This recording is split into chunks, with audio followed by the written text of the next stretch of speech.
What's up, guys, and welcome back to a brand new episode of the NeoVintage podcast. I'm Jabril, and I am with Steve. Hope everyone's doing well.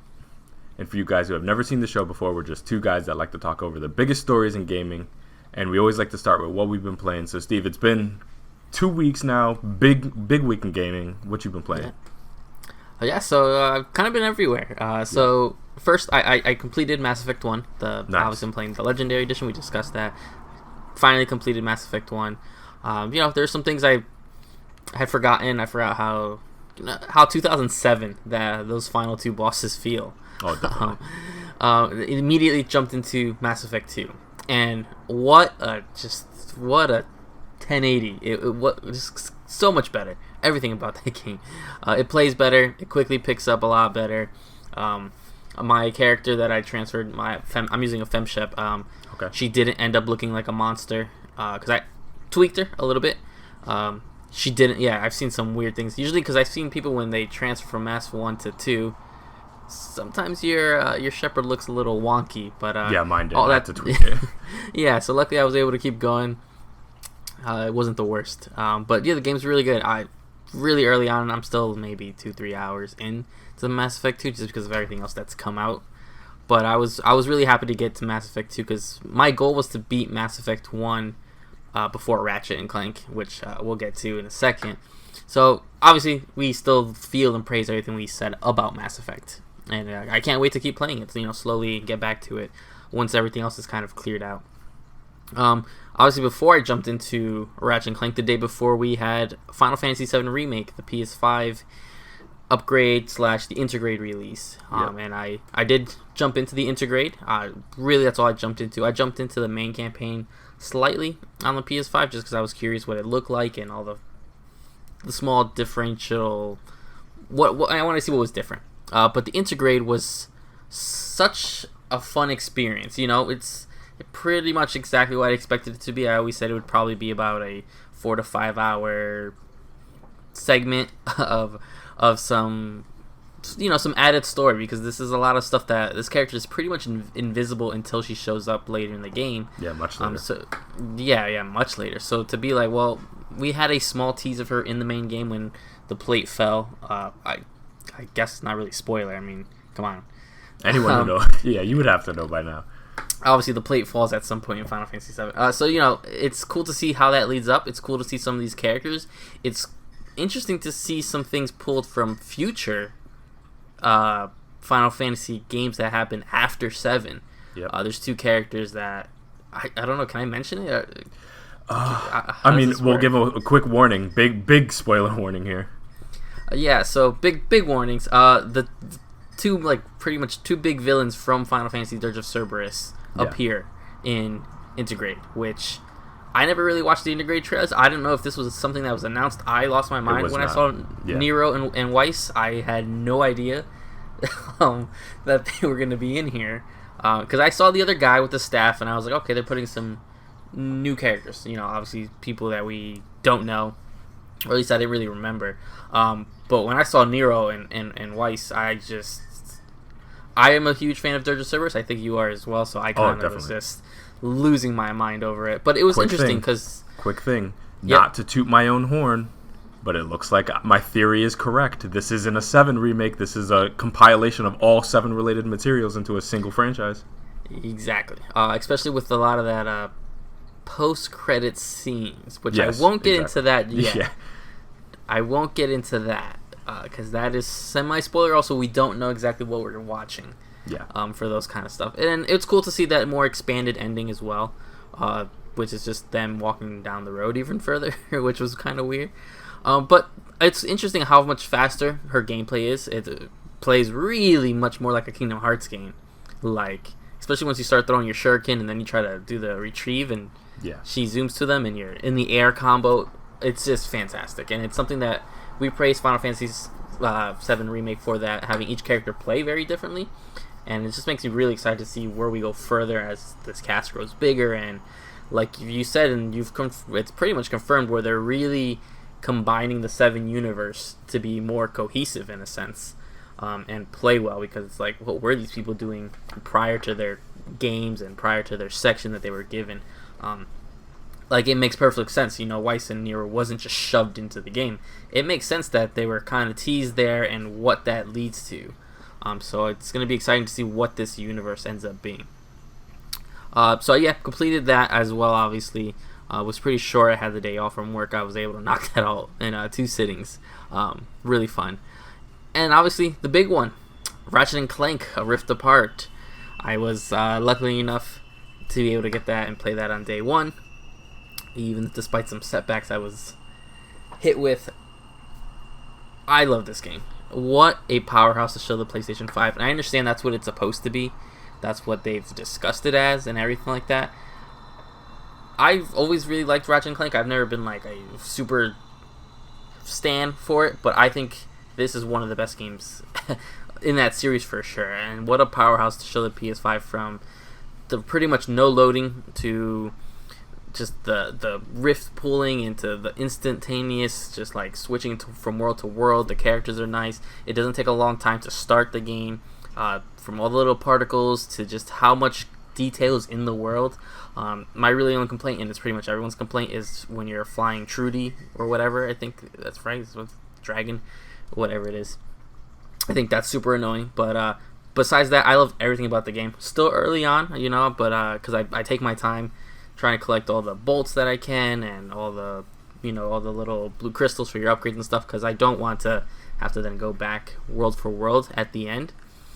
But what a love letter to the series, and it almost feels, and again, I highly doubt it, but it almost feels like it's wrapping the series up from a lot of the little hints, as my taste. I am well aware that the series is not ending here.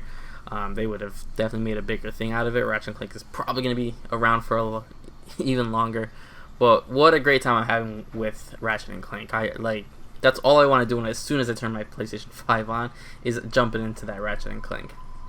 So that's all I've been jumping into. That's all I've been playing. Obviously hitting some of those bigger ones and exciting to see. So what have you been up to? Yeah, well, funnily enough, a lot of the same games as you. 2 other ones that I could probably add. So I beat Never Yield. That was the one that I mentioned on the PS5 at the last episode. Really, really awesome, really, really fun game. So again, anybody, you got a spare $12 or something like that, throw that to an indie dev. Excellent game there, really, really fun. And yeah, just once you get to the later levels, it really plays with a lot of conventions. And so I explained how it has like that kind of slowdown mechanism, and then you kind of react to the environmental changes at kind of like an endless runner. So you'll like jump above something, slide under things, or kind of like dive through it or something like that. It gets more complex where like it starts changing the direction that you're doing it, and then if you play in the higher difficulties, it takes away the slowdown, so you do things in real time. And that's my favorite way to play now. It's kind of just live reaction. Now that I've gotten through the entire game and I understand how to play a little bit better, I'm playing in real time, and yeah, that's really, really fun. So beat that game. Also had to dust off my PS4 to play Persona 5 Strikers. Because I have it on PS4 and I don't have a disc drive, unfortunately. Physical, yeah. Okay, I'm thinking, why'd you do that? Yeah, I have it physically, unfortunately, and that's just the struggle of having to go full digital and having this mass collection of physical PS5 games. Is that just I have to dust off the PS4 sometimes for certain things. But yeah, love that game. You were not joking. That is a Persona 5 sequel, as close. I mean, I wouldn't even say as close as you can get. Like, it literally is. Like, there's nothing that I was playing around that. I'm like, I just wish it was more like, no, I like the active battle system. It runs beautiful, looks really good. Like the continuing narrative. I'm not deep into it at all, but you know how Persona can be. That intro alone is like an hour and a half. Yep. So I'm into that kind of first area with that first boss, but I'm not much deeper than that. But yeah, so far, thumbs up from me. I'm going to keep hacking away at that. The only problem is, it's on PS4, so like that is an incentive not for me to play it as much. So I'm going to try to get through it as best as I can. I'm on Mass Effect 3, so I'm a little bit deeper than you. I did practically a completionist run. And I didn't platinum too, but I got pretty close. I have like over 90% of all the trophies. I just probably didn't complete like planet scanning and small things like that. But I did every single mission that popped up to me, and tried and like maxed out Paragon. And I did the whole thing. And so, yeah, that game is just excellent. But now is the time to really be able to finally settle it in my brain, which is what I feel about 2 versus 3. Because I do feel like 3 is excellent game. It just has that ending held against it. I understand that. But, like, now with all the DLC drops and stuff like that, I can kind of get that completed vision. So I'm excited to be able to compare them and play them back to back. I'm pretty deep into 3. I'm not even pretty deep. I'm on the late arc, like the last arc pretty much, and I won't get into, I guess, spoiler territories, because I suppose there are some people who haven't played for the first time. Yeah, but I guess, I mean, planets or not, I just finished the Thessia portion, which is the Asari homeworld, so for people who have played, they know where I'm at. I won't say more than that. But yeah, so I'm very deep in it. There's 2 main missions left. However, I kept all the DLC left, so I still have like Arya's DLC to retake Omega. I still have the DLC, the Leviathan DLC, and I still have the like Shepherd apartment DLC. Mm-hmm. So there's still quite a bit for me to do. Yeah. And I've saved all that for the end. So basically, I'm gonna take care of all the small things that I haven't finished, which I've already finished up. I planet scanned everything. I'm gonna do the DLC, and then I'll have like basically a complete Mass Effect 3 run as well. The only one I didn't complete is 1, because there's a whole bunch of Mako asteroid things that I'm just not doing. It's just not. Exactly. Yeah. I did the same thing. Yeah, I just have zero interest in doing that. So I got through 1. I didn't mainline 1. Like, I did do some of the side stuff, but I didn't give it as much time as the other ones, admittedly. I probably got through 1 in 12 hours or something like that. I beat Mass Effect 2 in 24 maybe, and I'm a little bit under 22 right now in 3, and I haven't done the DLC, so I'm probably going to finish around like 25, 26. So each one is not like ridiculously long. You can get through really fast. Like, you can probably beat 1 in under 10 hours if you just do story missions, because nothing really matters that much in 1. Even if you bring over your save, like a lot of decisions you make in 1, other than choosing one person over the other, which I guess is technically a spoiler, but every Mass Effect fan knows what that is. So you can choose one character, save one character, or you save the other one. That's pretty much the only decision I think that really kind of has echoes beyond Mass Effect 1. So yeah, I don't care that much about that game, but I like it. I also played Ratchet & Clank. I started it Friday, and yeah, I played it yesterday as well, so I'm probably like 2 or 3 hours in, and they gave me a percentage. I'm like 15% in, so no, I'm actually 20% in. I don't know what I'm saying. Like it a lot so far. Yeah, about the same. Beautiful game. Really impressed with the visuals, and yeah, it's just amazing to be able to play like a proper PS5 game.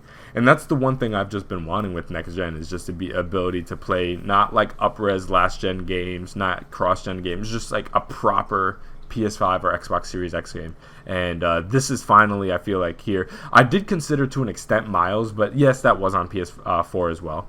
But this one, yeah, it's PS5 through and through. I don't think there's no PS4 version of this, right? Of Ratchet & Clank? No, not yet. Good. Or not Hopefully good, but not at all. Yeah. Hopefully not at all. Yeah, just leave it alone.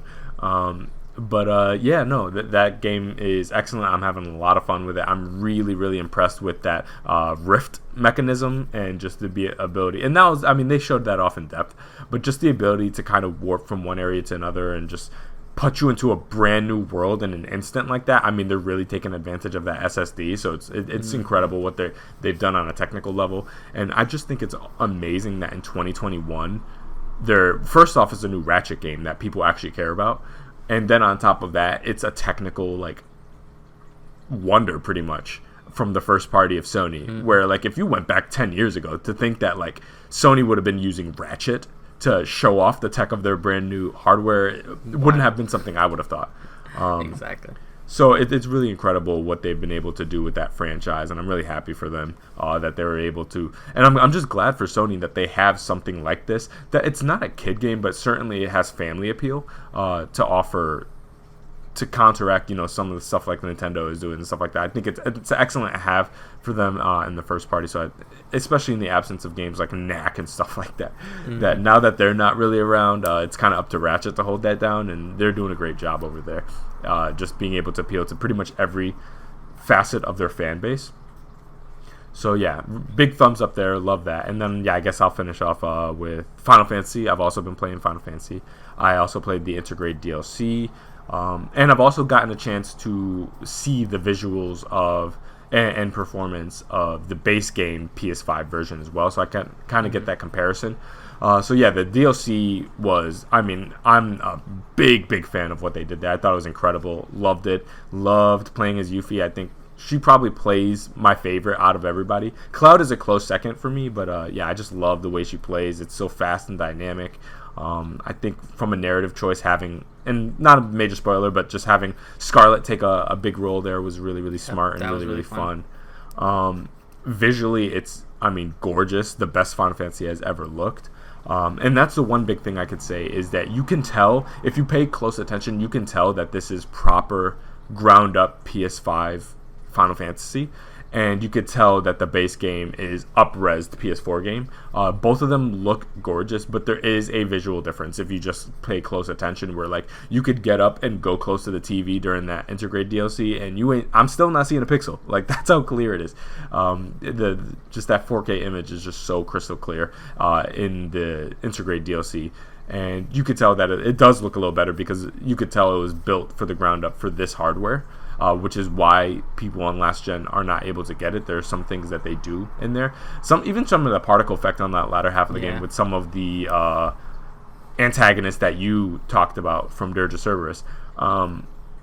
Just some of the particle effects, just some of the, when she's running and the way the cloak moves, there's lots of different things that you can tell that are just definitely next gen stuff that there's not a chance in hell that would run. I'm sure they could make they can easily make a stripped down version of this to run on PS4, but I guess there's just benefits that they just want to offer to people who moved over.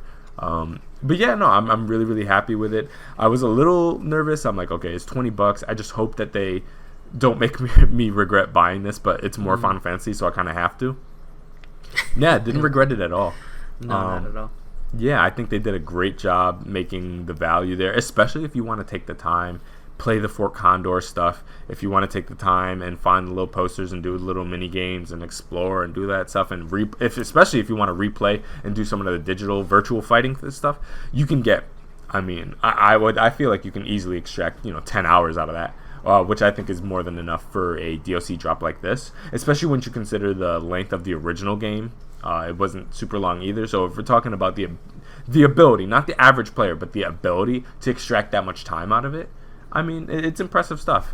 Especially if you play at the harder difficulties, it's going to slow you down a little bit. So if you play on the easier stuff, you can bank through it in 3 or 4 hours. If you take your time and then play at a harder difficulty, you're probably going to bounce out around 5. And then if you're like a completionist, from what I've heard on some reviewers, you could probably extract close to 10. So that's impressive stuff for a DLC drop. I'm really happy with that, and I'm just glad to be able to jump back into that world. And I will be doing a complete playthrough of the base game itself once I'm able to beat Ratchet and Mass Effect, so I can dedicate some time to actually focus on it. But yeah, that's everything I've been playing. Yeah, I have the same plan. I kept Final Fantasy VII Remake installed to just, I don't know if I'll do it all in one shot or if it's like slowly. Yeah, as soon as I'm done with Ratchet and Clank, I'll probably want to do a run through of Remake, and then probably Mass Effect. But Mass Effect I have on my Xbox, so that's why I can bounce them between the two. Yeah, that's perfect. So that's why I can balance that out. Yeah, and it's one of those things where like I'm looking at my timeline because I like try to break down like what I'll be playing at what times, and I think for the most part, unless E3 announces something that's very close to coming out that we don't know about right now, the next thing I don't really have to worry about until August with Kena, Bridge of Spirits. Yep, Bridge of Spirits. Other than that's about it, and then all the rest is in the fall. So I have plenty of time to take the summer basically to finish up all these games. Mm-hmm. And I'm jumping into Andromeda probably after I finish Mass Effect, so I can get that really just hard comparison. What are we dealing with here? And it's on Game Pass, so if you wanted to, you could jump into it too. I think I picked it up for $5 a couple months ago, actually.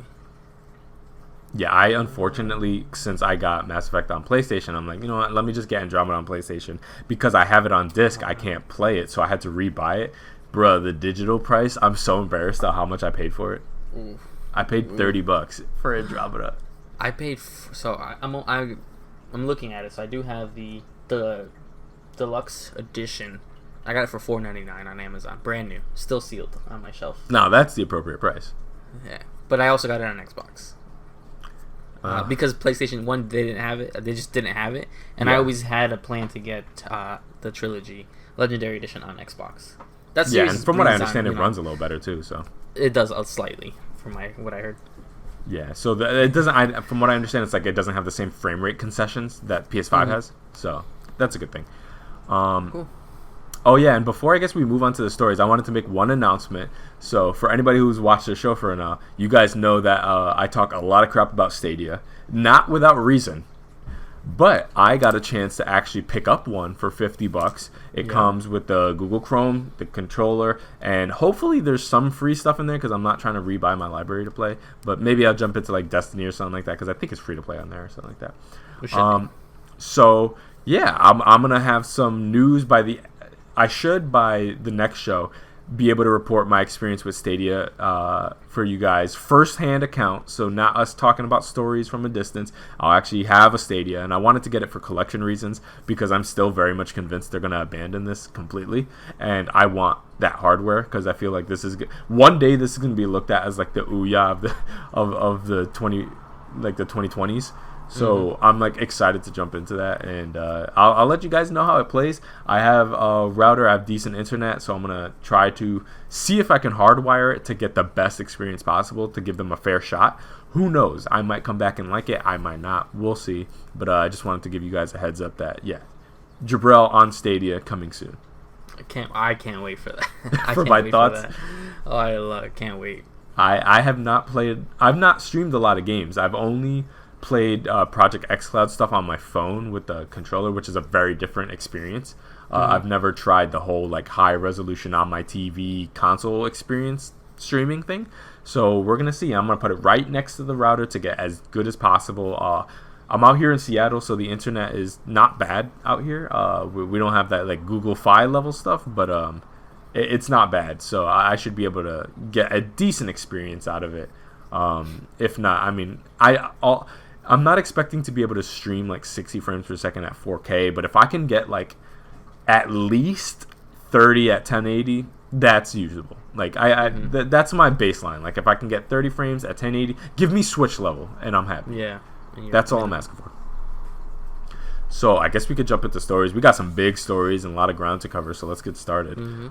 So it's been a little bit since the story broke, but we have too much news in the story to just skip over it.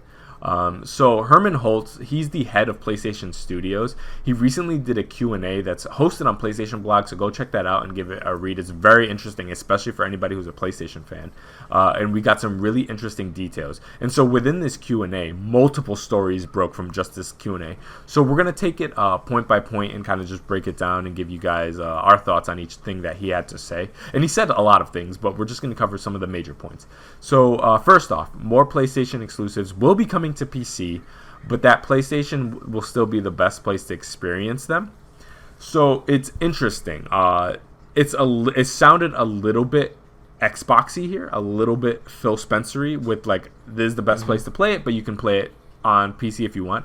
However, a very different release strategy in terms of them releasing these games years after they come out on PlayStation, which is very interesting as well. And not to sidetrack too much, but if there was actually a separate story that broke about Phil Spencer basically taking what looks like a little bit of a shot at Sony, talking about like some people releasing PC games years later, so you have to basically pay for them again, but we're interested in, like you pay for something once and you'll be able to play it for anywhere. So it's very interesting where at the same time they have a similar PC strategy in terms of like taking their first party exclusives and trying to get them on the PC ecosystem, looking at it as like separate but equal type thing, but very different in terms of timeline. So what's your thought about the PlayStation PC thing and their strategy of emphasizing that PS5 or the consoles themselves will be the best place to play it, but at the same time offering it years later to play on PC?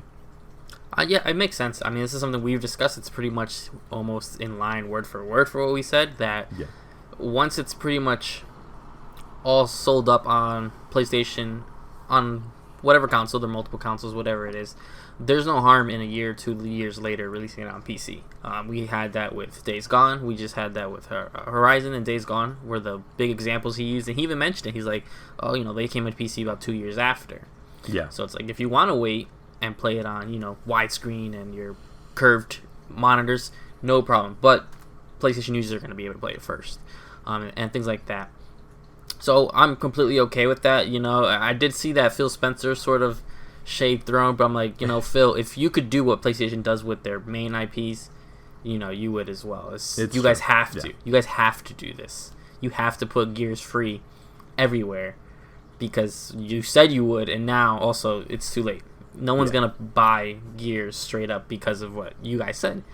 So that's why I was like, I love Phil Spencer. We're big Xbox fans here. We're pretty much even. But that's what I feel of that. But it was more than obvious that PlayStation. I think everyone's assumption that God of War is next to come to PC. It makes absolute sense. Yeah, for sure. Especially with the next point on the docket here. I'm okay with this. I'm okay with them coming when they start coming day one. That's when I think we start having a different issue. That's when we start having that discussion that we had for Xbox. What was the point of buying an Xbox right now? Why not? Yeah. Especially with Xbox being like, oh, we're gonna do multiple iterations. Once that, I don't think it'll happen for a while for PlayStation, but hopefully not. God of War, Ragnarok, or 2, or whatever. It needs to be on the consoles. I would say at least a year before you put it anywhere else, because that's where that conversation is going to be.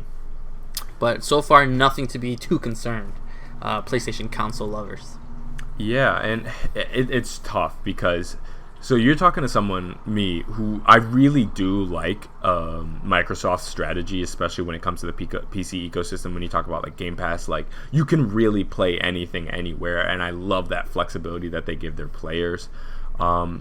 So part of me is like, okay, if you do release PC, maybe not day and date, but within like a shorter time period, does it really cannibalize sales that much? That was my question. But at the same time, looking at PlayStation sales, they're doing something right.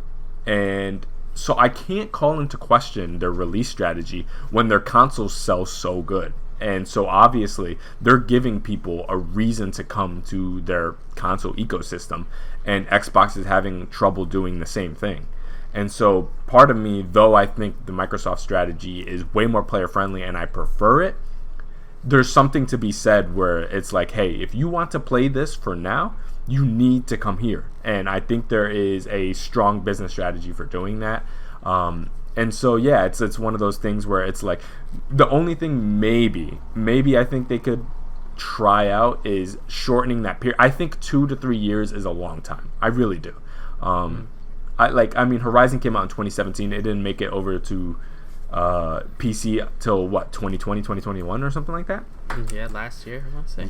Yeah, so 3 years is a really long time to wait to play things on PC, to the point where I think we saw Horizon on sale towards the latter half of 2018. I think that would be a better time, like a year of console exclusivity, maybe 18 months I think is good. Just because I feel like there's almost more sales to be gotten when the IP is still super relevant still.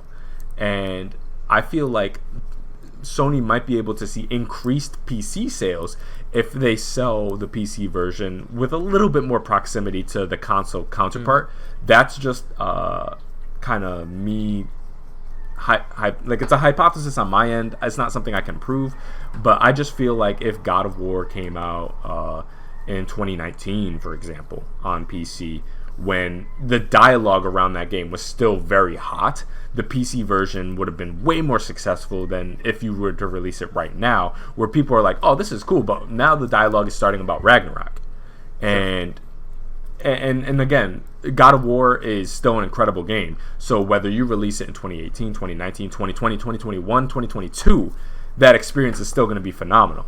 So it's not me calling into question the quality of the game. It just makes me wonder if there's a better way for them to cash in on these IP by having the releases a little bit closer together. So I'm not saying that they should replicate Microsoft's day and date strategy, because I think in many ways Microsoft might have to re-examine how player friendly they're being, and how much, like, I feel like to a certain extent you have to ask something of your player, because now they're going into phone territory, and so sometimes I worry about them, where it's like when you talk about the phone ecosystem, nobody pays for anything.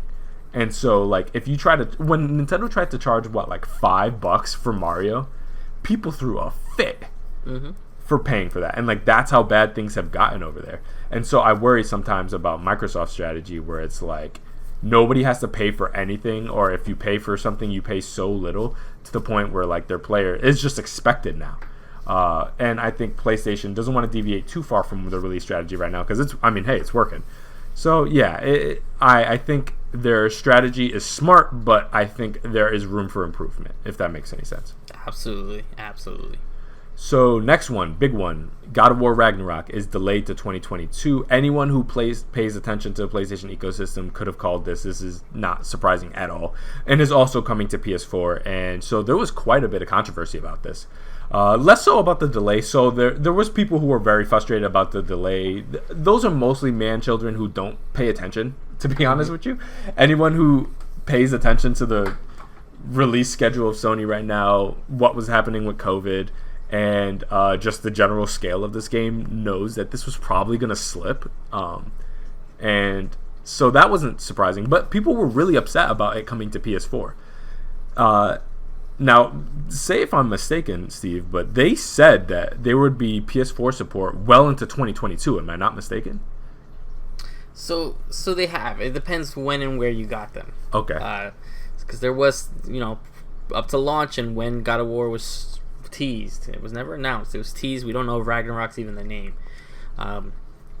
The issue is, Miles, Horizon, I think Ratchet, and God of War. Those were the big ones that came up in discussion and came up at reveals while they were talking about, we believe in generational leaps. Yeah. And so everyone started assuming they were jumping, and it wasn't until, and I didn't realize it either. It wasn't until Colin Moriarty pointed out that on Horizon and on Miles, there was a caption underneath, captured on PS5. And that's what led to the speculation these games would not be, they would be cross-gen, which was new for Sony.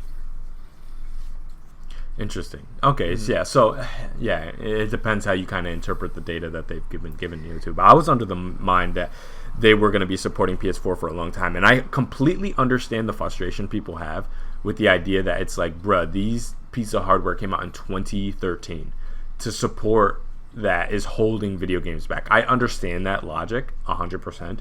However, people also need to understand that this current generation of consoles, the PS5 and the Series X, are not, I repeat, not readily available to the average consumer yet. So to expect them to make that jump like they did in previous generations, where it's like, hey, during the PS4 era, they just moved on to the PS4. During the PS3 era, they just moved on to the PS3. But these consoles we're coming out of a pandemic, so people have less money than ever. And then these consoles are having trouble being produced. The microchip issue, shortages worldwide. Like, there are reasons why you might want to approach this differently. And the PS4 has crossed, 120 million consoles sold? Mm-hmm. So you're asking them to cut off 120 million consoles to support one that has moved less than 10 at this point, because just of scarcity issues. Like, and I understand why people's frustration, but like, why would you ever expect Sony to make that decision? That would be stupid for them to do, to be honest with you. Mm-hmm. That's my feeling. What do you think? Yeah, I feel the same. You have to realize, they've gone on record now admitting Horizon Forbidden West, the sequel, started as a PS4 game that then moved to a PS5 game. So there's no reason to believe that God of War 2, whatever, Ragnarok, didn't go the same route. It could have easily started. You have to think, behind closed doors, they knew God of War 2018 was going to be fantastic. That sequel was probably greenlit instantly. Definitely. And to think that they definitely started work on that on PS4. I do understand slightly the people who are upset that, especially base PS4's consoles from 2013, also now have to run these games. Yeah. And to an extent, and no other company is going to do what like Cyberpunk did and just go out and hope for the best. I get it. I do understand it. I think people are just a little weird. And it's funny that you do say that. Like, the delay, anybody who even knew anything knew that that game was going to be. We all knew that game was going to be delayed. We knew that 2021 release date was kind of just to hype it up. But that PS4 thing, it's just a mixed bag to me, where it's like, would I have loved it to be a native PS5 game? Absolutely. Of course. But as someone who technically I shouldn't have one right now, a PS5, if I still didn't have a PS5 when God of War came out and I had a PS4, I have a Pro, I'm like, I would have loved to be able to still experience the game really well. So it's like a mixed bag. I think people do just need to realize how early this production starts, how early these people had these dev kits and all this other stuff, and how they're tackling this generation way different than ever. Yeah, it's one of those things where you need to honestly juggle the selfish consumer that lives within us, all of us gamers, and the just what makes sense on a commercial reality. And so it's like, and I agree with you completely that on a selfish consumer level, of course, I'd love for them to just not worry about the old hardware and be able to make something from the ground up only for the PS5, only for the Series X, and just completely taking advantage of that hardware and not have a care in the world and just go crazy. I'd love that. That for all games, I'd love that. Yep. But we speak from a privileged position of people who are actually able to get these consoles. There are reasons. First off, these consoles are not cheap, and second off, they're not easy to find. And so many people have to pay well above MSRP to even get one, let alone people who are able to fork out the regular $500, $600 for it. So it's like, eventually you gotta kind of be realistic, be fair to those people, put yourself in those shoes. For all the people who have been able to get the PS5, put yourself in the shoes of the people who honestly wish they could upgrade, but for many reasons cannot right now. And again, these consoles have been out for less than a year, so it's not like we're super far into the PS5 generation and they're still supporting PS4. It's not that case. It's been less than a year. Give them some time to transition properly, and people, stop comparing this to the PS4 generation or the PS3 generation. This is not the same generation. They launched during a really weird time. So there's going to be more delays than ever. There's going to be longer support for the previous generations than ever. There's going to be scarcity issues. Like, there are many exacerbating circumstances that are leading them to make a lot of the decisions that they're making. And people who do take the jump and upgrade, in certain ways, you're just going to have to take the L. Where it's like, at many points you're going to be asking yourself, why did I even bother upgrading? Yeah, that's going to happen. But it's a weird generation. And just enjoy your 4K image and just be like, you know what, that's why. That's why I upgraded. Yeah. And trust me, it's coming. Give 2022, 2023, you're going to get some wild stuff that is going to very much remind you why you upgraded to this new console. Absolutely. So, next one, Gran Turismo 7 is also coming to PS4 for you guys who really love that series. I'll probably get a version of this game. I'm going to get it on PS5, obviously. They come out so infrequently that I don't mind, spending $60, $70 to get a really good racing sim. I'm definitely, personally, more of a Forza guy. I'll admit that, so call me biased or whatever. I prefer Forza. Gran Turismo, definitely more of a PS1, PS2 era thing for me personally. But I still think they're doing some really incredible stuff over there. Do you have any interest in that? Yeah, I didn't for a while, but I started thinking, I'm like, well, this is going to be kind of like the racing game I want to see on PS5. Yeah. It coming to PS4 makes perfect sense for every single reason we just said. These games sell usually really well. They are being overtaken by Forza for sure, so that's why I really kind of want to support them as well. So obviously, if they want to hit those big numbers, you got to put the game as many places as you can. And since their PC thing we just discussed as well, PS4 and PS5 is where it has to be right now to hit those big numbers. Because if you put it just on PS5, on top of how many people don't even buy these racing games, So I'm excited to see it because I think it's going to look fantastic on PS5. I can only imagine what the SSD is going to do for it, for those to go track to track to track to track without having these weird, splash screens of, oh, this is how you manual shift, and with a weird soundtrack. The fact that you can get me from track to track, I think will just be a fun experience. Yeah, and that's the one thing about racing games. And this has been generations now. For every single PlayStation that's existed since the first one, they have always been a visual showcase. They're always the best looking games on the consoles. So I'm super excited to see what Gran Turismo looks like on a PS5, because I've seen some wild stuff on a PS5, whether you're playing Miles, whether you're playing Call of Duty. Some of these games look incredible. And I remember playing Gran Turismo for the first time on PS4 and being like, I don't see how visuals can get better than this, to be honest. And that's like every generation with these kind of racing games. Exactly. So it makes me excited now to be like, okay, I want to see what they do with the SSD and 4K. Like, I need to see that. So I'm really excited to see what they do. And Gran Turismo is a prime example of exactly why Battlefield and Call of Duty don't want to take too big of a break. That's the exact reason. When you're in that back and forth, head-to-head competition, if you take too long, look what Forza, and no pun intended, lapped the hell out of them in their absence. And now not only does Gran Turismo have to compete with Forza Motorsport, which is its closest analog, but now Forza Horizon's taken over.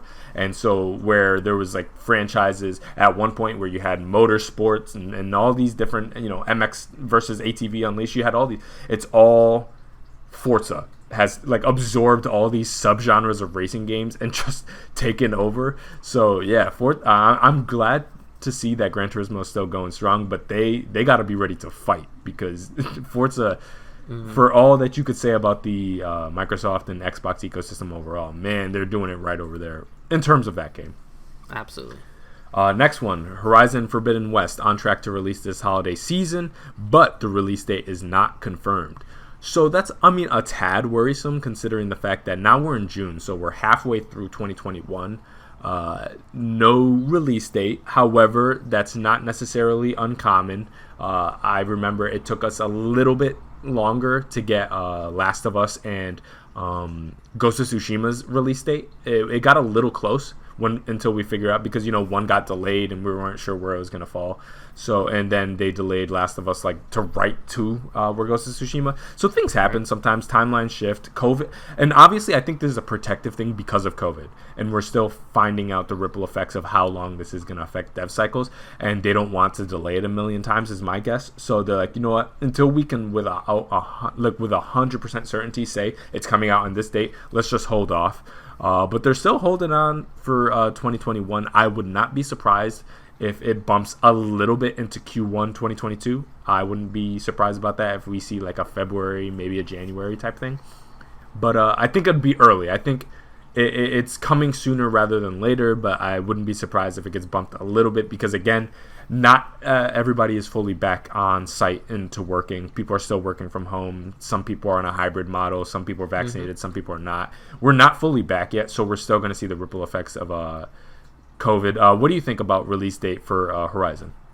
Yeah, we discussed this, I believe, 2 weeks ago after their gameplay thing, where I was like, I'm starting to believe it's not going to be this year. And I think they're protecting themselves by not saying a specific date. I think you're running out of time. September is becoming a packed month. If you go look at what's releasing in September, you have to assume October, November. Between there, you have, Call of Duty, of course, every year launching with Call of Duty Vanguard, and then you Far have Cry, Far Cry now in October, I believe, is the date, or September. I forgot what day. Anyway, this fall, I know they just got a solid date. Battlefield is coming back this year for that time as well. So that time, I'm almost hoping that they push it. It'd be nice. It'll be its 5-year anniversary. I think we looked up last time. If it releases in February 2022, it'll be about 5 years, which means that game should be polished. It'll have no problem going gold, and the more and more they wait, the more and more consoles get out there as well. Yeah. Even though it is cross-gen, but there are people who want to play this on PS5. I wanted to play it PS5. We discussed off cam how I was gonna, unfortunately, have to play it on PS4. That's not the case anymore, but thankfully it is. So it's just kind of, the games will be finished when it's finished. again, I don't believe this game's gonna come out busted, broken, anything like that. Yeah. So I do think this is just outcomes of these weird delays. And we, like you said, like Last of Us and Ghost of Tsushima, they might come out in July and say it'll be ready in August, and who knows. But we'll see. But I have confidence in them. The game will be great, whether they hold it a few more months or that. I think they also want to make sure it releases when it'll be very successful and can breathe. Yeah, my guess right now, if I had to guess, I'm thinking they're aiming probably for the one of the first 2 weeks of December is probably my guess. Like when they say holiday, they're talking like very late December. They're not going to release super close to Christmas or after Christmas. At that point, you just bump it into January. It's stupid in terms of like the sales. You want to get those Christmas sales. So my guess right now is like very late November, maybe the first half of December. Probably they're aiming for right now. But when you're that late into the year, the slightest delay, like when they're like, hey, we need to delay things 2-4 weeks just for a little bit of polishing, you're already bumped into 2021 when you're that late into the year. Exactly. So that's why I feel so comfortable saying that there's a good chance that it gets bumped, just because again they're just going to show up so late anyways. Last one, Bend is working on a new IP. So we've heard some really strange news about Bend. The fact that Days Gone 2 wasn't in development, that like we were hoping, that they were used in a complementary role at some point for PlayStation Studios to support other things, and now we find out that they're working on a new IP, which is not necessarily a bad thing. Sony Bend, incredibly talented team. I was really impressed with what they were able to do with Days Gone, because not only was it a solid game, and it did have some performance issues at first, but they were able to rectify it. But that was their jump from being that, not necessarily a handheld team, but they had never made anything on that scale before. So for them to be able to successfully make that jump is not an easy thing, and so I always like to commend them for that.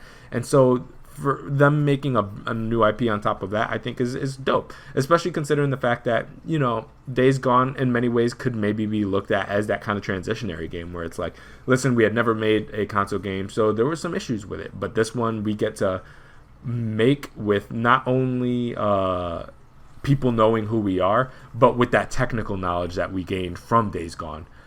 So I think this is actually a really good opportunity for them to make something new, something fresh. Now that they're known, we'll have more eyes on it, and it'll probably run a lot better when it comes out. What do you think? I mean, this is great. Again, this was obviously more of a reactionary to those, I think it was Jason Schreier who broke that piece with that whole Ben drama, and not to rehash it, but I'm glad that they're acknowledged by Sony, by Herman Hulst, big guys. Like, listen, they're one of our guys. They're one of our studios. Whatever issue they had, they probably figured it out. Working on a new IP. Them working on a new IP is what gave us Days Gone. So they can maybe even blow themselves out of the water. Like you said, all this. I would really like to see that horde system work in. I don't know. It's maybe a sci-fi sort of style game. I don't know what their passion is, but I just think that horde mode and like a little more futuristic kind of style would be. I think it'd be pretty cool. But who knows? You have to assume this is going to be a PS5 only game. This is obviously so early in development because of all the lost time. So I think it'll be nice. I think it'll be nice that they're probably given like, here's the PS5 dev kit. You work on your new IP. You let us know when it's time to announce. And we'll probably wait 3 years before the game's announced, and another 1.5 years or 2 before it's released. Which is good, because it'll be a strict PS5 game. The PS4 won't hold it back, and in some ways the PS4 held back some of the stuff that they wanted to do in Days Gone, and we see that with the PC release. It did really well on PC, and people really like it, and it works a lot smoother on PC. So I'm glad Ben again is really someone who, that studio just really rose up in my ranks, and I have my eyes on him, and probably no matter what it is, I'll probably for sure get it day one. Yeah, and I mean, it's really just impressive to see a team that size have a piece of tech that I feel like teams that are bigger can probably use that tech, to be honest with you. And not to get ahead of myself, but just watching that Ubisoft conference, that Rainbow Six Extraction game, I'm like, boy, could they use the Horde mode. You know what I mean? Like, imagine them with the Horde. So that's what I think about. It's like, imagine that tech with like gameplay from another team, like how refined it is. So I really hope Sony looks at that tech, and maybe Bend themselves don't use it, but find ways to implement that in future games from other teams like Guerrilla and stuff like that. So that's just my thoughts on it. No, for sure. But that was a good Q&A for Herman Hulst. I know some of his answers, if you go look and read the whole blog, were weird because this was a structured Q&A. It's not like he was caught on the spot. This was a practice thing. His answers were pre-to-thought and, very controlled and stuff like that. And it's still weird how he said some of this stuff. But I think in general, with PlayStation not being truly part of E3 and stuff like that, some of this information needed to just be put out there. And they knew the backlash they'd get. But, but talking of E3, and this is, I guess, sort of there. So Jeff Keighley had a Summer Game Fest, which I guess was kind of considered the kickoff to E3, which was just weird. We have I like Jeff Keighley a lot. I do think he's getting better with these sort of showcasings, a lot less nonsense and a lot less weird timing of things, especially like the Game Awards are usually run way too long. I think the Game Fest again ran a little too long, but we had some good announcements in here. So we're gonna go.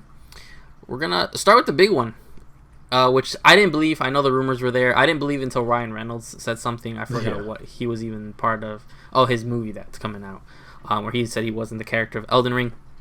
Elden Ring finally came back to a show floor. We got some new clips of it, some gameplay of it, and something I didn't think we'd get, a release date. So Elden Ring releases January 21st, 2022. Obviously, it's a From Software game. We know this is going to be a Soulsborne type game with Game of Thrones writer George R.R. Martin writing some of the lore and characters and stuff like that. I'm really excited for this game to exist. I mean, to be honest, I don't think I'll be able to play this. I'm not good at these From Software games besides Sekiro, and I really gave my shot for Demon Souls. Didn't work out, and Elden Ring is going to be just more of the same style. So for me, it's not going to really do too much. I'll like it that the world will have it. I'll be interested to see it there, and I don't want to be like devil's advocate here. Nothing I saw in that trailer looked like something I haven't seen. I've seen armored men with white hair fight monsters. I've seen armored men and white hair die. I've seen the sort of parry system. I'm glad you guys have it out there. It's cool. Maybe I'll be, maybe my mind will change when we get to see some more moment-to-moment gameplay, and I don't know, with some good, this was all streamed, so some of the quality was really weird. So what did you think of this? What did you think? Elden Ring, pretty much the biggest announcement there. Yeah, definitely. Hell of a get for Jeff Keighley. So again, shout out to him. I agree with you completely. I really do like Jeff Keighley. I still feel that he has that old style pacing for like how the game industry was at one point. Yeah. And I feel like the shift was the Nintendo Direct. I feel like that was like a major shift in terms of how to do these kind of online showcases and the speed and pace at which I feel like is most effective to do it. And so he has that old style pacing. So yeah, this show was long as hell for kind of no reason. But great get for him. And yeah, Elden Ring looks really awesome to me. But again, I'm kind of in a similar boat to you. It's one of those things that I like really admire, but I admire from afar. Like I don't, I think Sekiro is incredible. I think Bloodborne and Bloodborne I did take some time to play. Bloodborne and Dark Souls and all these games are just incredible games. Even games that are inspired them, like Neo and stuff like that. These games are all incredible. I love them. I dive into them whenever I can and I give it the best shot I have. But I'm just not that type of person to sit there and just die 100 times and learn spawn points and memorize locations and what items do. It's just not a specific kind of gameplay loop I do.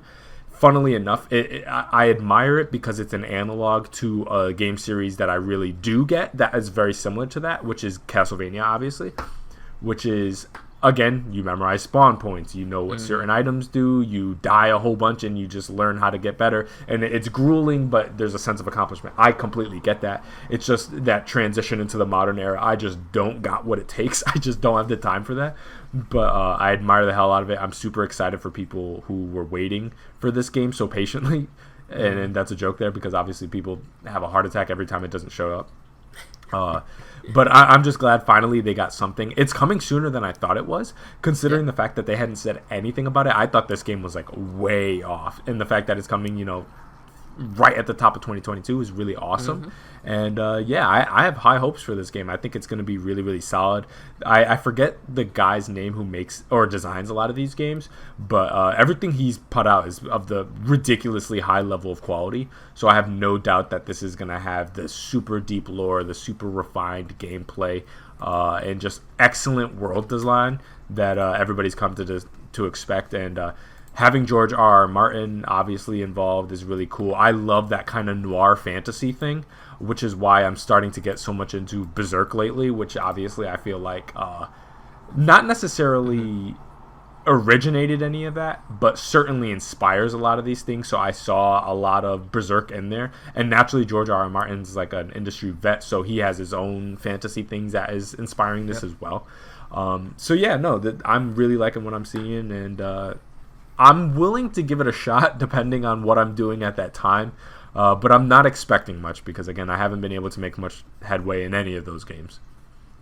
Yeah, it makes sense, but we'll see. I'm excited for what it will do for the industry, and I'm glad I can stop seeing it in the comments now when I watch live streams. Where's Elden Ring?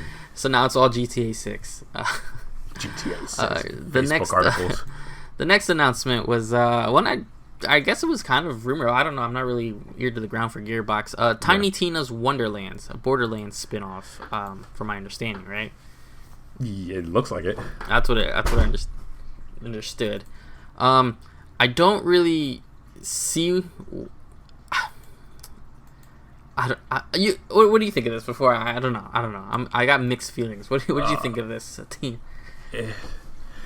Well, honestly, before I say my thoughts, I have to give people the caveat. I am not a Borderlands guy to begin with. Okay. So that's the first thing, is that I rock with Borderlands, but I've never been like a super fan. So seeing this, I'm kind of like, okay. Like, I don't... First off, I don't have much of a standard of like comparison. Like, I don't really know enough about Borderlands lore to know, like, is there any references I'm missing? I don't know what this is. I don't know if this is a spin-off. I don't know if this is kind of like System Shock to BioShock. Like, it's separate, but it's obviously a kind of in many ways spiritual successor. I don't know what this is, to be honest with you. But I mean, it looks cool for people who like Borderlands. It's just not really my thing. Yeah, so this is where I have weird, and I don't know if it's just, so I've watched the announcement trailer. I don't think there was another trailer. I kept looking at things. I don't understand what kind of game. I understand Tiny Tina. I know who she is. I know she's super popular. People love it. Cosplays her all the time. And I think she's actually one of the more standout characters in the Borderlands series. I just don't understand what this game is. Is it a first-person shooter? Is it top? It kind of looks like it's going to be almost top-down Diablo style type like thing. Fantasy game, yeah. Yeah, I just don't know, and they just call it a role-playing action adventure game. I'm like, those are the most generic terms nowadays. It's cool. I'm excited to go more into that. I think Borderlands is something that needs some spin-offs. I just don't understand what this game is yet, because a top-down sort of Diablo style thing would make sense in Borderlands. We haven't had that for Borderlands yet. I think Borderlands is just way missed its time, and that's something we've discussed before. We can get into another day, where Borderlands 3 was way too late. The series spinning off into other things is way too late. I mean, we're just getting a weird movie and Kevin Hart's in it. I don't get it. Yeah. But I'm sure people are really excited for it. I think it's interesting. When I see something that I will play it. You haven't shown me anything yet. Yeah. Next one on the dock, something I didn't really expect. Especially since they've, treated this title kind of weirdly. But we got a new Metal Slug game, but not in the way you think. We have a tactics game. I think it makes sense. I think it looks pretty interesting. For me to get into a tactics game or more of that sort of strategy style, it takes a lot. So I'll keep my eye on it. I enjoy Metal Slug. I've never been the biggest, Metal Slug fan. But it makes a lot of sense, and it looks really cool for that style of game. So what did you think of this? Kind of an out of nowhere. Yeah, this one, really caught me by surprise. I like Metal Slug. I haven't heard much about this franchise in a while. Fun arcade game. There's lots of fun to be had there. I've played more than my fair share of Metal Slug in my day. Not a tactics guy. And for me to make a jump into a tactics style game, I really need to be invested in the IP. So like I can get into like Final Fantasy Tactics, but to be honest, like my investment in Metal Slug is not nearly high enough to make me make that jump into Tactics. That's it for me. It's nothing against the game. Yeah. It's nothing against the franchise itself. It's just a fusing of two worlds that I'm just not nearly invested enough in. Exactly. It looks really cool though for those fans. It's definitely something I'd like to see other people play. Maybe. All you Metal Slug super fans. All those Metal Slug fans, yeah. All right. Then we had an announcement we didn't really see. We had an awkward exchange between Jeff Keighley and Kojima. Always. What a weird. I mean, they talked about 9/11, and it was really weird. And discussion of COVID and vaccines. It was super awkward, but they did have a small teaser announcement. We gotta tell me that was the most awkward exchange I've ever seen. Yeah, I was sitting there. I was like, please stop this, please. Yeah, it was. I love them both, but I was like, together you guys get too weird.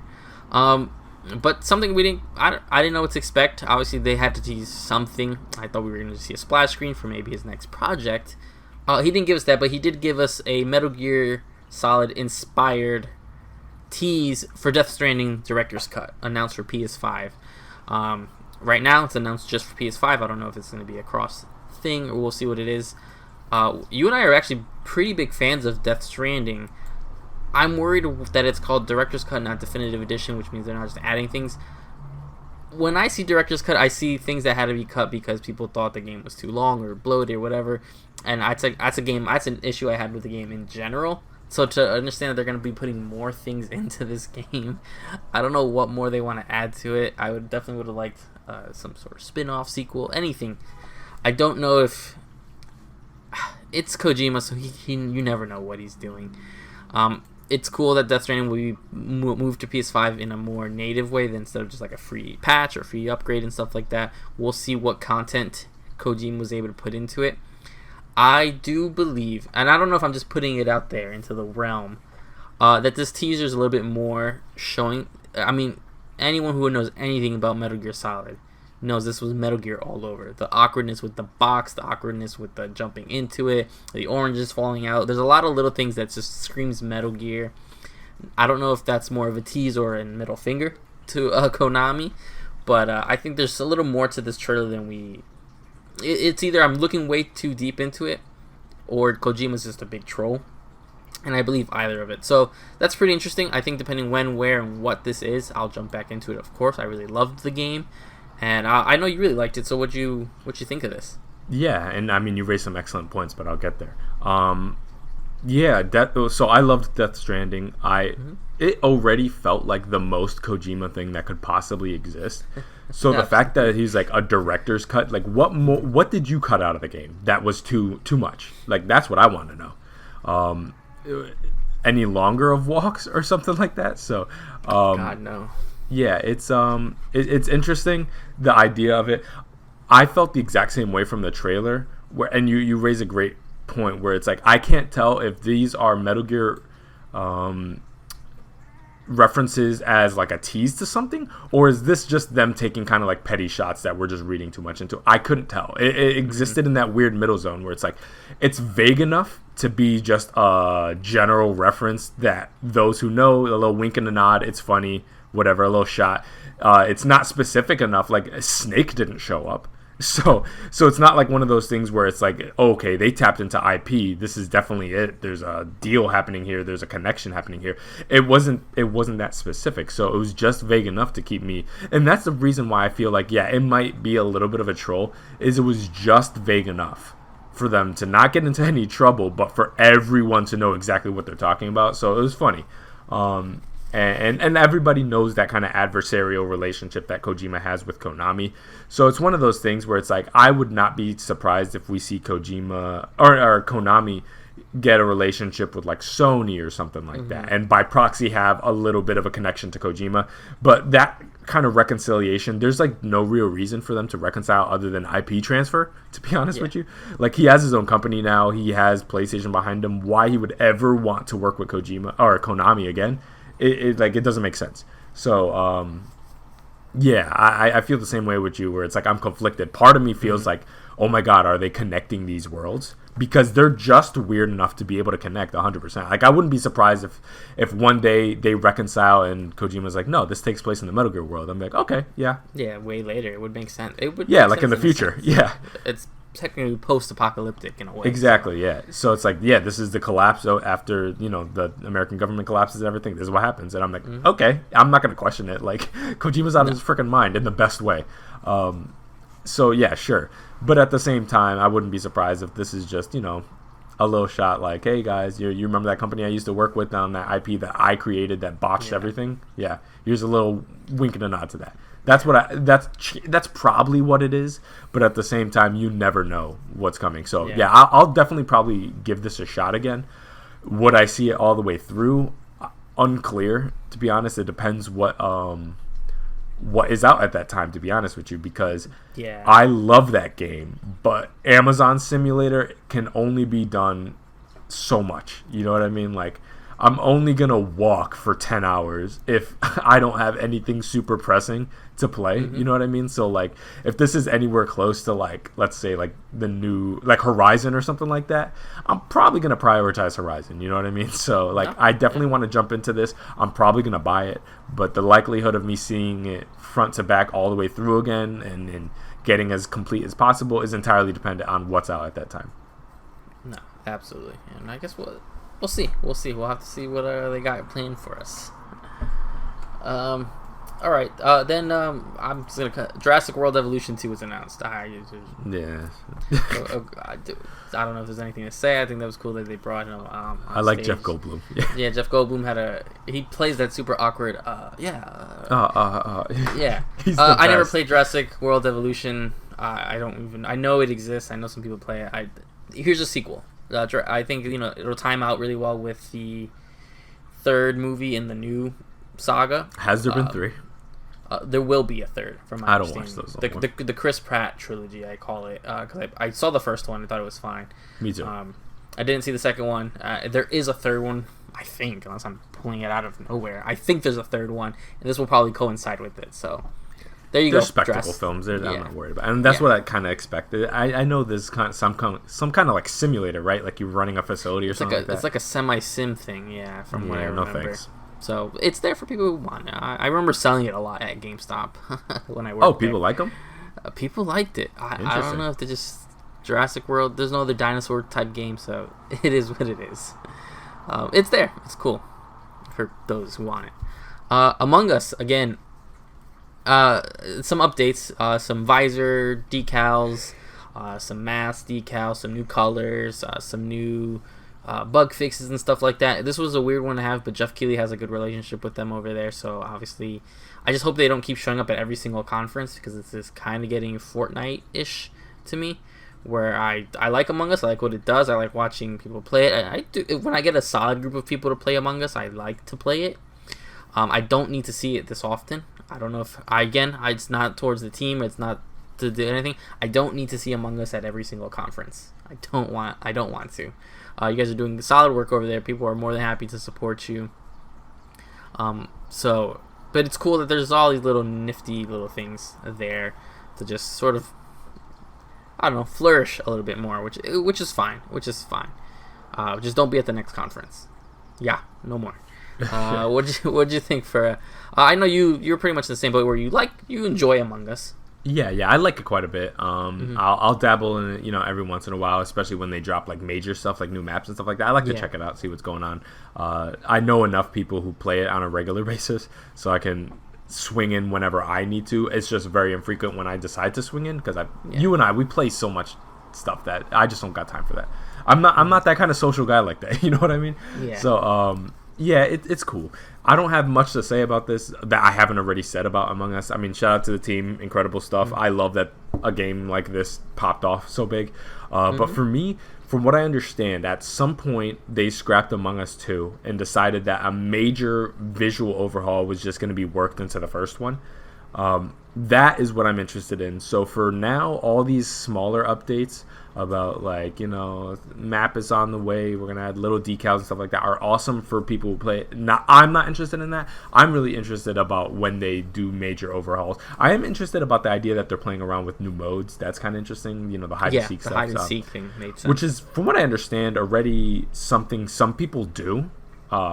On a more casual way, and then there's mods, the way people play around with it. So that's already kind of been done. They just found a way to like properly add that to the game, which is awesome. So I love that they're kind of responding in real time to their fan base, especially if it's not like massive overhauls of the way the game is fundamentally played. It makes all the sense in the world to add that. So yeah, cool for them. Not much else to say.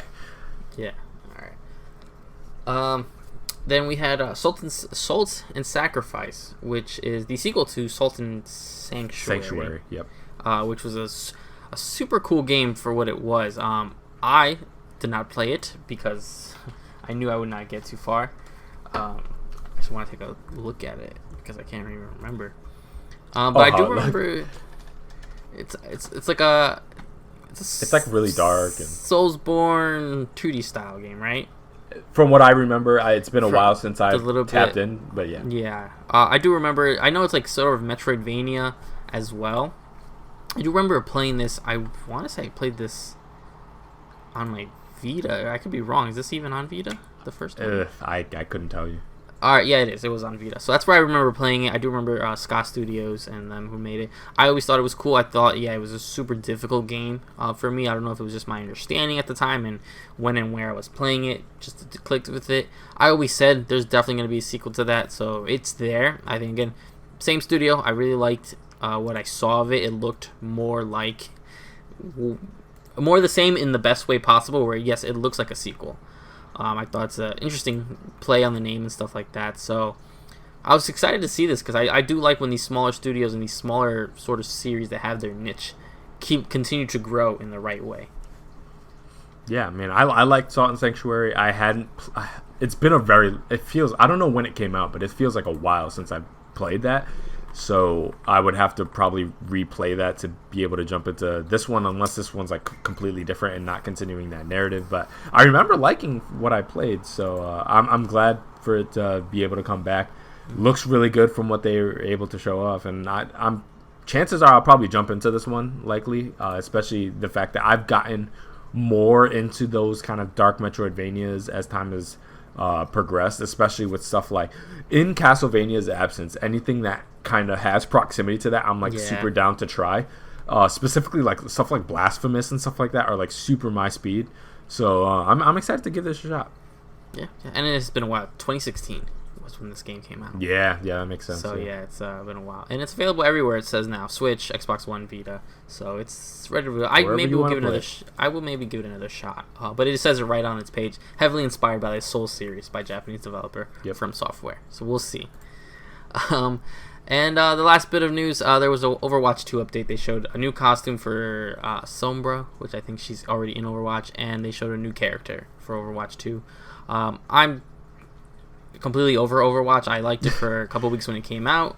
The community became super toxic, and the updates weren't there for me. But for those Overwatch fans, you're finally getting some of that information you guys have been sort of dying for. So yeah, Overwatch 2 is somewhat in existence. Yeah, I respect Overwatch. I really do. But and I just don't understand the point of this game. Specifically, not Overwatch, but Overwatch 2. And beyond just a business, we can sell you another game thing. So first off, we have all these redesigns of all these existing characters and some new ones, which is cool and all. But considering this game came out, I think in like 2015 or something like that, nobody really plays as the base look of the characters anymore. So if you play it regularly, you have a million skins that people play out. It's just like League of Legends. So nobody plays as like Base Tracer or Baptiste or whatever, stuff like that. So like when they're talking about like, oh, look at the redesign of the thing, it's like, I mean, like how is this different from like a skin drop? You know what I mean? Yep. It's the same exact thing. Like if I drop hey, this is season, I don't know what they're on, season 13 skins for this lunar holiday drop, and everybody has a brand new look, and then here's the redesign of the character. Like, what's the difference? And also, I know they're adding new modes, but none of them seem transformative to the point that it needs a new game. You know what I mean? Like, I know there's like I don't know if it's like PvE or something like that, but I know it's like you're fighting against NPCs now. And it gives a little bit of like some narrative options there and stuff like that, which is cool. I thought that would have been awesome to have in the base game. I don't see why that can't just be like thrown on. You know what I mean? Like Fortnite did back on the day. So and then I don't know. I feel like this whole layout, like the way they kind of showed it off for the first time, kind of was soiled. Obviously, they first announced this obviously when that whole Hong Kong controversy was happening. They tried to gain some points back. Yeah, and that their company was like looking absolutely terrible, as they should then. And then out of nowhere, they're like, "Oh, but hey, look over here, Overwatch 2," and everybody's like, "Wait, what the hell, Overwatch 2?" So yeah, I'm not feeling this game. I'm not feeling the way they rolled it out. I have no hate for the franchise itself. I actually had a lot of love for it when it first came out. It's just not a specific gameplay style that I'm gonna like stick to. But I just don't get the point of this one. So yeah, I mean, I hope it's successful. I know it's gonna sell well. It feels really weird all these years later to drop a sequel to a game of this type and then have it be so similar. Yeah, and it's so weird that they're not. It's just they're a mess with they're not going to split the multiplayer section, so the multiplayer will still be somewhat on the old engine, and just it doesn't make sense. Everything about this game doesn't make sense. Why it wasn't just an underscored like update with the weird lie of a single player. It is what it is. Yeah, why they didn't just like Destiny take and king it and just like do a massive overhaul? Yeah. Yep. Oh, okay, so I guess it's my turn to the story. As we said, E3 is underway right now, and the next episode we'll have all the E3 stuff, so we can talk about Nintendo, Xbox, Square, Bethesda, everybody. And unfortunately, PlayStation's not coming this year, so everything everything we're gonna know. Oh, that's true. Well, we might get a state of play. That's true. Or state of play at the end. Who knows? Everything that trickles out. So who knows? If we get anything from them, we'll be sure to let you know the next show. But the next show is going to be a substantive one because we're going to have a lot of E3 stuff to talk about. But we do have some E3 stuff to talk about, and it's Ubisoft. They were not the first to go because there was some other people who went, but they were the first, I think, of the big boys to probably go. And so they announced some interesting stuff. They kind of followed up on a lot of stuff we already knew existed. So we're just going to take it point by point and talk about it. So most of the stuff that they talked about, we already knew about in some capacity. They kind of just fleshed it out. So first one, Rainbow Six Extraction. So this is, for those who pay attention to Ubisoft, I believe was originally titled Rainbow Six Quarantine. Correct. This is something that they renamed for incredibly obvious reasons. The fact that that's like a trauma trigger word now, I completely understand that. So I'm not mad at that at all. And considering if you look at the gameplay and what they showed off, Extraction I think is a pretty appropriate title. I think it's hilarious the fact that Tom Clancy's name is still attached to this franchise, considering the fact that you're fighting like weird virus aliens now. And it's like this dude has like been dead for like how long, and he was just he made like some military books. They bought out his name's licensing, and now they just attach it to anything, huh? So I think that's hilarious. But Rainbow Six Extraction. So it seems like it could be a 1 to 3 player kind of co-op game where you go stage by stage or floor by floor and kill out enemies, and it gets progressively harder. We've seen survival games like this before, so this is not necessarily reinventing the wheel. The gameplay itself looks pretty solid. This team, that we know that they can do amazing things with Siege specifically, so I have no doubt that the combat is going to be really, really solid. Not my thing at all. I think the visual style and the enemy type, and I don't mean this to be harsh, but it looks incredibly generic to me. It looks like an amalgamation of a ton of games we've seen before. We've seen survival games like this. We've seen enemy types exactly like this before. The virus spreading, alien looking, they have guns. I've seen this so many times. I just don't personally have any interest in that. But I have and it's so interesting because Ubisoft drops a lot of these shooters that kind of come and people play them for a little bit and then they kind of go. like Wildlands, like Breakpoint. They do this a lot. So I feel like this is going to be one of those personally, and I don't mean to speak ill on it, but I just don't see how this lasts. I feel like this is going to be their yearly contribution to the shooting ecosystem. Some people play with their friends, and then people move on. What are your thoughts on this? Yeah, it looked interesting. I'm all really about PvE and stuff like that, but the fact is, how old will this get, and how quickly? They're quick to put their pre-orders up. There's like the Ultimate Edition for something like $100 and $70 for the Gold Edition, and I just don't see what it is. I need to see that moment-to-moment gameplay. I need to see what will I be doing for the first hour and a half to 2 hours to every play session, and that's what they're always very keen on not showing. They're keen on showing the highlights. They're keen on showing these really cool sections. But like you said, the game, in my opinion, looked kind of old, and it looked kind of generic. There was some other shooter that showed up at Jeff Keighley's thing that looked even more generic. It was wild. So when I see this, I'm like, what makes this Rainbow Six? What makes this a Tom Clancy game? And what makes this different from, you're going to have some stiff competition. Back 4 Blood is around the corner, and all these other games. So what is this going to do different? It looked fine. To be able to get a crew of people, because this game's, knowing Ubisoft, is not going to be no split screen, so to get a group of people online at the same time, at the same system, what's really there? But I think it looks fine. But Ubisoft always does release too many titles, especially when they say they're going to relax about that. They always end up upping it. So, and as we see, we have a list of things to discuss. So that's all I got to really say. Until I see something that makes me want to buy this game, it's just kind of going to be in the background. Yeah, chances are, and again, you guys know, I love Ubisoft. I really do. I really do like their output. We love them here.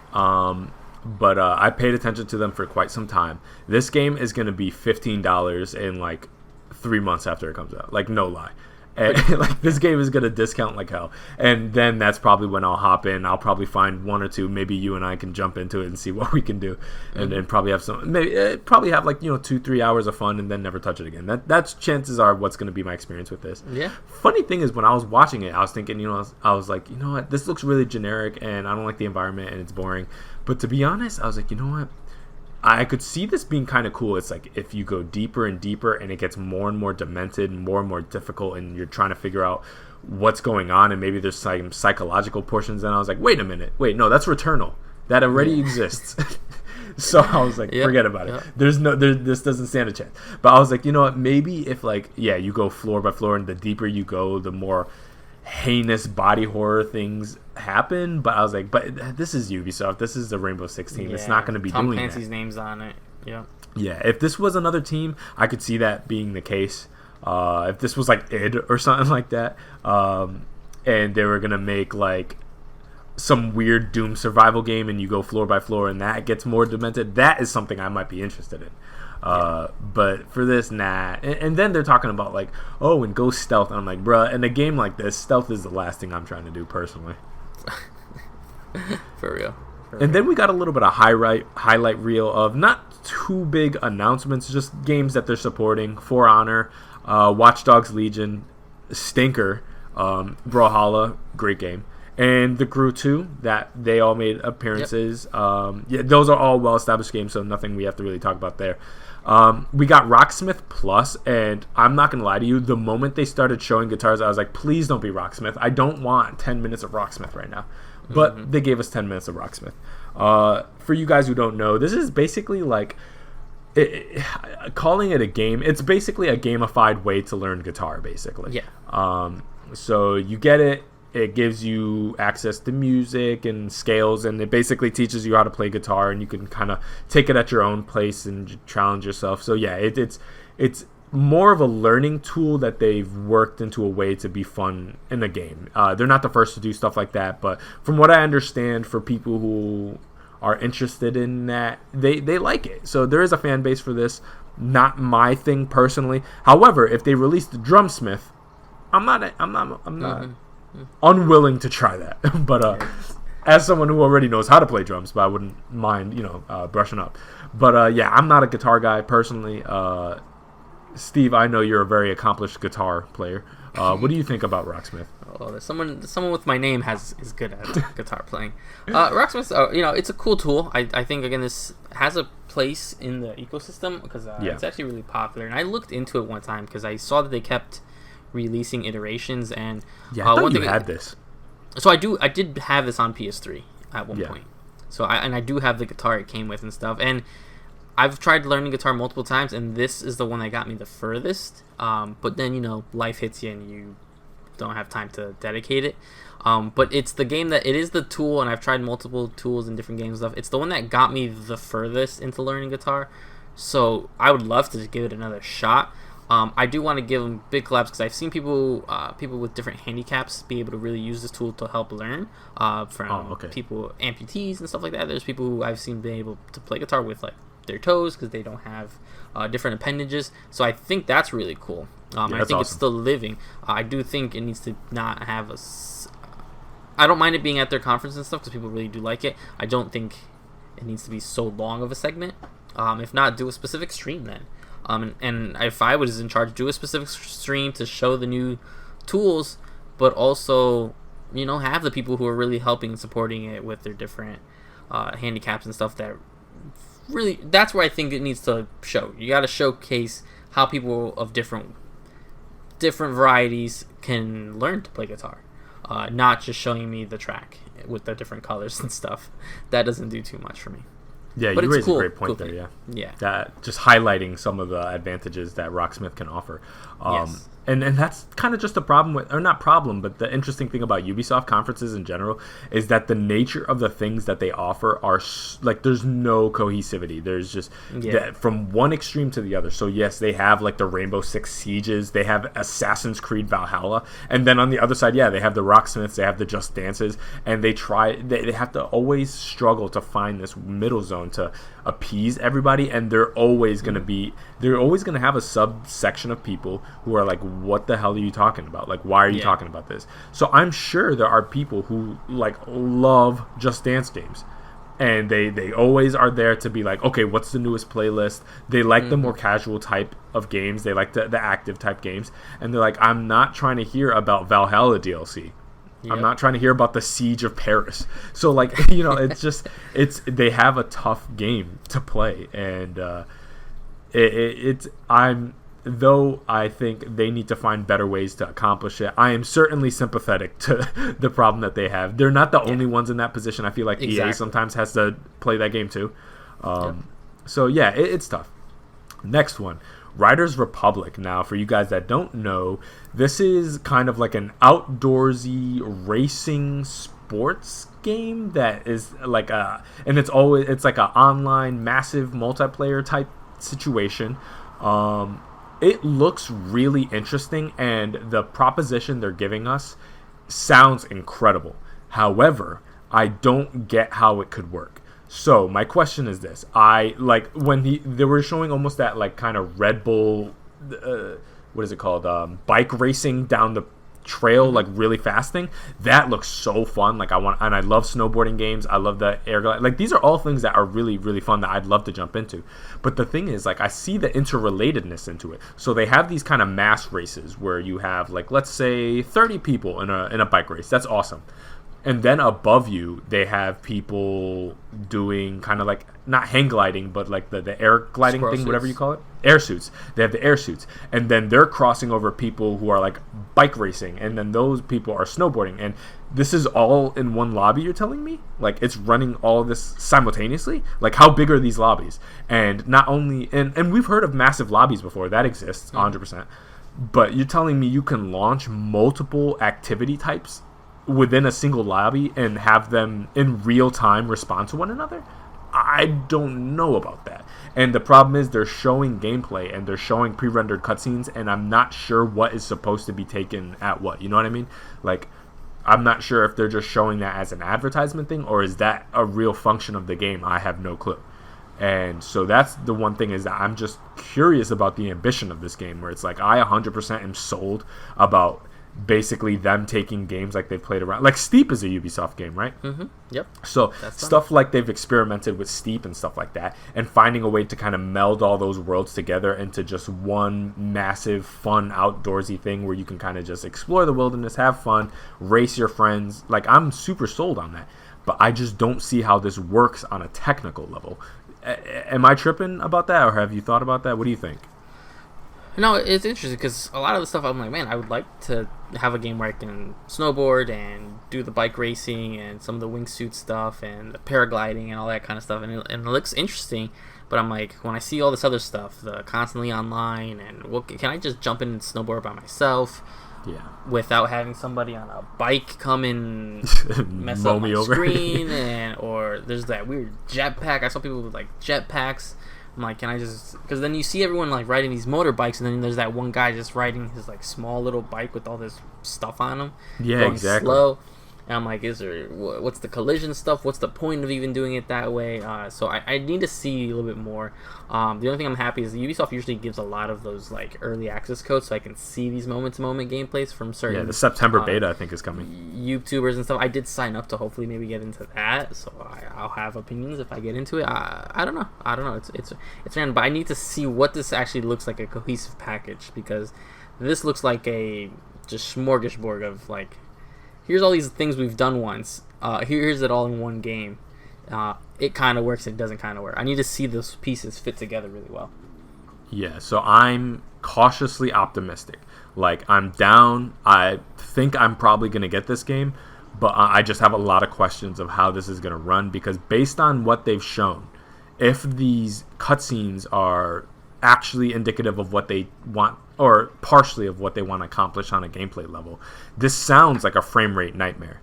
And I understand the PlayStation and Series X are strong. Are they really that strong that they can like simultaneously render completely different events? So these people are snowboarding, these people are air gliding or whatever above people who are doing a race all in one lobby. I don't know about that. Or is they're just showing all the activities and just as kind of an advertisement thing, putting them all into one space, but that's not actually what the experience is going to be. That's my question. I don't know. Either way, I think I'm sold, to be honest with you, just having a, because I like snowboarding games. I'm down to do some motorcycles, but the problem is I don't want to buy like a whole bunch of separate games. So if you can put that all into one and actually pull it off, I'm down. But again, I have a lot of questions. I'm going to try to get into that beta too. Hopefully hopefully both of us, but at least one of us makes it in so we can report our experience. Yeah, exactly. Next, Rainbow Six Siege updates. This has been going for, I think, 6 years. So shout out to them. I mean, that's incredible, the fact that they're still going along. I've dabbled in Siege. It's not really my thing, but I think it's a very, very, very good game. It's just not my thing. Do you have any thoughts about these updates? No, it's cool. They're still supporting that fan base, and that's all I really have to say. In a world we don't have SOCOM, it's cool that there's still that sort of style. Yeah, that kind of like it's like a tactical shooter, if that makes sense, and not tactical in the gameplay style, but objective. Yeah, exactly. We have Just Dance, of course. Anybody who knows Ubisoft knows that Just Dance is going to be there. They've had that going for God knows how long. I always get curious. I'm like, is this still coming to Wii? I guess not anymore, because I didn't see no Wii icon there. But yeah, Just Dance is always there. I guess appreciate the Todrick Hall deal. He has some good music, so I guess that's cool that they have that deal there. I haven't played one of these games, I mean, literally since the Wii. So I don't know, Just Dance 2008. I don't know what it was called back then, but it very, very long time ago since I played Just Dance. And then since then, there's been Dance Central and Connect and all these different things, and yet Just Dance prevails. They're still around. So good for them. I know you're a massive Just Dance fan. What do you think? Yeah. I got nothing to say. Got nothing to say. All right. I expect this every year, and it is what it is. Part of me as a collector is like so fascinated about the prospect of collecting these games because they're so cheap.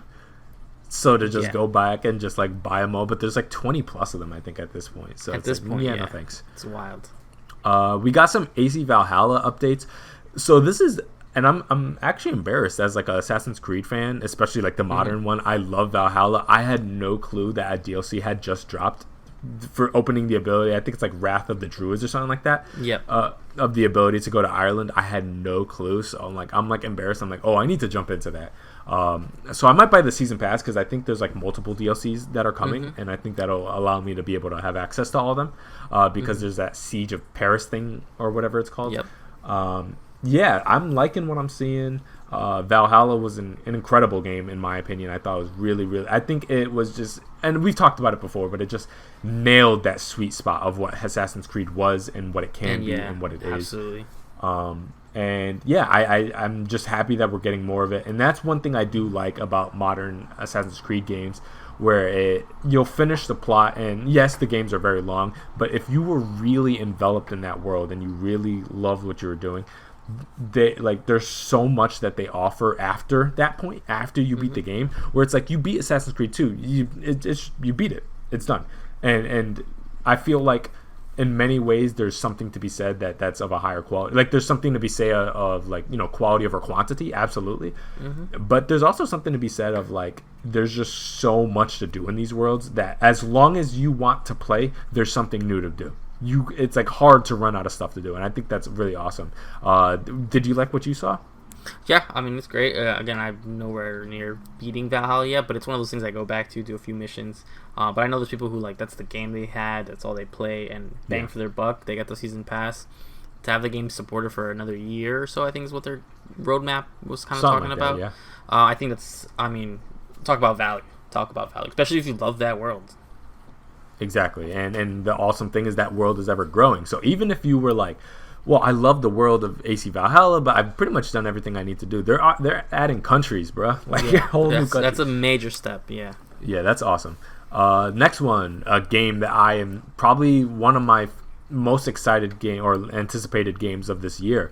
Far Cry 6. Unfortunately, that was pushed off, but I think that's set for October right now. And they just detailed some of their DLC plans. Specifically, they seem to add a mode where you control the primary antagonists of 3, 4, and 5. So I think it's Voss. You got 4. You got Pagan Min or something like that. And then 5, I forget his name, but that cult leader. I just always referred to him as the father. The father. His name was. And so you can control them in some kind of mode. Funnily enough, I love Far Cry games, but I've always had trouble with some of the more fantastical elements of them. Specifically, when we're talking about like the drug trip or the dream sequence, every game has one. This one seems like a mode or a DLC solely dedicated to that type of stuff. And to be honest with you, that's my least favorite part of Far Cry personally. So I'm not going to jump into this, but I am appreciating that they're kind of detailing some of the extra content that they're going to be adding to it before the game comes out. But personally, I've seen enough. I just want to play the game. So I'm kind of just waiting for the game to come out. What do you think? I'm in the same boat. As much as I really liked Voss and Joseph Seed is what his name. I don't know why I forgot Joseph. I didn't really care too much for the guy from 4. I don't know what. Yeah, I don't know if that's. I want to see what that actually means. Is there some story based elements to it? Because I saw all the purpley looking stuff, and I'm like, I don't mind doing a few like missions of like who these people like prequel missions would be cool. But if it's just like sort of combo and stuff like that, I was like, what does that mean? So I think it's cool, but again, I'm all in for Far Cry. Like, take my money and give me that game as soon as you can. The DLC, that's nice. It's frosting, and I think they remastered Blood Dragon. It's going to come with the season pass as well. Yeah, I was wondering. They didn't say. They just said Blood Dragon. I'm assuming that's what that is, a remaster, but I didn't. It's just some sort of remaster because they're like, oh, and it brings Far Cry 3's Blood Dragon. I'm like, that doesn't make. I think if I remember when they remastered Far Cry 3 in the Classic Edition, it did not bring that. No. Or I could be wrong. I don't remember. So I guess from what I know, I bought that version. It's just 3. All right. So so then this is just the remaster, I assume, of that. That's cool. But that's cool. That's a nice solid package because that's a really fun in its own type game. But give me Far Cry. Give me Esposito. I need it. Yeah, and. Yeah, I mean, Blood Dragon's a hell of a game too. So yeah, and they're sweetening the deal. I'm liking what I'm seeing, but at this point, I've seen enough. I understand what they're doing here, and again, it is Far Cry. So anybody who's played a Far Cry game knows the general gameplay loop that you're going to be in. So at this point, you set me up in the world. I already know what the gameplay is. That's enough, and I've heard enough. Next one, Mario Rabbids Sparks of Hope. Now, this is something that is a brand new announcement, but did leak right before in the morning, the conference, which I mean is such a Ubisoft thing to happen. That always happens. That's what I always say. Yeah, I saw it before the conference. I think this is a game that I love in theory. I love the fact that Nintendo is allowing their IP to be, used outside. I love when they have these collabs with Koei Tecmo and Capcom like they have in the past. So I'm glad that Ubisoft can do this. I think this is a very smart collaboration, just like they did the first time. It's a massive property, especially abroad. But I am not a fan of the gameplay, especially of the first one, so I'm assuming that's going to be the same thing of the second one. I tried so hard to get into these games. I really do. I love Mario games. I love Ubisoft, so this should on paper work for me, but the gameplay style is just really not my thing. Did you have any interest in this? I am liking the fact that it's going to space, and I love Galactic Mario, so yeah. Any appeal to you? So it's a mixed bag. So I've purchased this game like 3 different times. I think I did get it at launch, and I was like, oh, it's interesting. Then, it goes on sale. Every time any Switch or any company has a sale, this game is there for like $15. So I do Definitely. Own it physically again for some reason. And I've tried it multiple times, and there's something about it that I just can't get into. And it's not the gameplay styles per se, because I do play some XCOM casually. And I don't know if that's the issue, is that Mario and Rabbids is like too casual and it's stuff like that.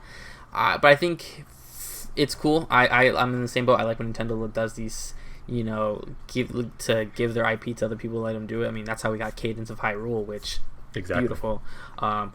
I've been saying for a while, I'm like, I wonder where the sequel is to this, because I was like, it's sold really well. It consistently sells really well. There's people who really like it. Again, the game is even almost too difficult for me, but there's people who mastered the game. And I'm like, there's definitely got to be another collaboration here. We always said, oh, Rabbids will come to Smash. That never happened. But it makes me sad that this exists again before another Rayman game. But it's all about the sales. So the first one must have sold like extremely well, and I think it has. It's always usually in the top charts and stuff like that. But will I get it at launch? No. Will I get it when they do the gold edition for $15.99 or $19.99? Yeah, maybe I'll throw it then. Yeah. Yeah, I wouldn't mind picking this up just for the collection, give it a shot real quick. I'm not gonna pay the full $60 for that, but just because I know I'm not gonna see it all the way through. And I see them. They're trying. It's like they're trying to speak to me. Like I saw the Rosalina, but it's not the right one, man. It's not the right one. I need canon Rosalina. You throw canon Rosalina in there, hey, that might be enough to get me in there, because again, I love anything from like the Mario Galaxy era. I'm just like super down That's with. You. That's all for you. Yeah. And then the last one of the most incredible IP to ever exist. One of the biggest games of the year, no doubt. Avatar: Frontiers of Pandora. A very relevant IP. Something that people talk about on a very normal basis. We've seen tons of the movies like they were supposed to come out. And so it makes so much sense for them to adapt this and come out, with these 3 or 4 movies that are supposed to come out in the next 5 years or something like that. Something like that. From what I understand, we have heard lightly about this game. Like we got a visual for the first time, but from what I understand, I feel like either it was leaked or referenced the fact that an Avatar game was in development at some point. Am I mistaken on that? I do remember they announced this a long time ago. Yeah. Okay. Obviously after, because there is an Avatar the game, which is based off the movie. That's a movie title game. I do know there is the other. I don't remember when this was announced. I always knew that Massive Entertainment was making this, and that's all I ever really knew. Yeah. Personally, I mean, the thing is, I don't know what the gameplay loop is, so I'm not gonna say that like I'm not interested, because have there been games that on paper you'd be like, wait, what the hell? They're making a game adaptation of this franchise. Why the hell are they doing that? I mean, we got Mad Max, and that turned out to be very surprising. So I'm not gonna write this off completely, but I am a little confused. Like the Avatar thing has always convinced, and keep in mind I'm talking about Avatar this, not Avatar: The Last Airbender, which is one of the best things of all time. Don't get me started there.